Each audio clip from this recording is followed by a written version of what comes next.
நடு ராத்திரியில் எனக்கு திடீர்னு ஒரு சத்தம். இவ்வளவு எரிச்சலோட இவ்வளவு கோபத்தோட படுத்திருக்க, உன்னுடைய கணவர் எங்கே போயிருக்காரு, என்னுடைய காரியமாய் போயிருக்கும்போது உனக்கு இவ்வளவு எரிச்சல் இருக்கக்கூடாது அப்படின்னு ஒரு பயங்கர சத்தம். அந்த சத்தம் கேட்ட உடனே நான் எழும்பி உட்கார்ந்தேன். ஐயோ, எந்தாலையும் போய் தொலைங்கன்னு சொல்லிட்டனே.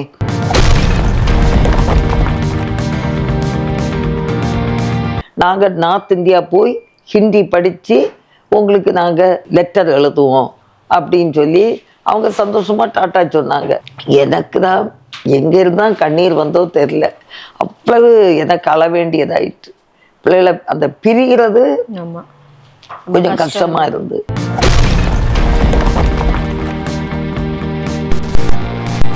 ப்ரேயர் பண்ணிகிட்டே இருந்தேன். இப்போ திடீர்னு எனக்கு கையை அப்படி 3 நேரம் தடவுனாங்க.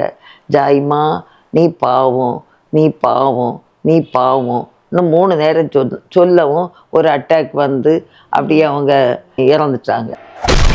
திரும்பி பார்க்கிறேன் வந்த பாதையை, கண்ணீரோடு கர்த்தாவே நன்றி சொல்கிறேன். சின்னவன் அவன் டாட்டா மம்மி குட் நைட் மம்மின்னு சொல்லும்போது அவன் முகம் நல்ல பிரகாசமாக இருக்கு. அப்போ நான் இனி பார்க்க மாட்டேனோ, இவ்வளவு அழகா இருக்கான். ஆண்டவரே, இந்த கூட்டத்துக்கு வந்திருக்கிற எல்லா வாலிப பிள்ளைகளும் என் மகனை போல பிரகாசமாகணும் அப்படின்னு சொல்லி தான் ஜெபம் பண்ணிட்டு இப்போ எனக்கு டயர்டாக இருக்குது, நான் படுக்கிறேன்னு நான் படுத்தேன்.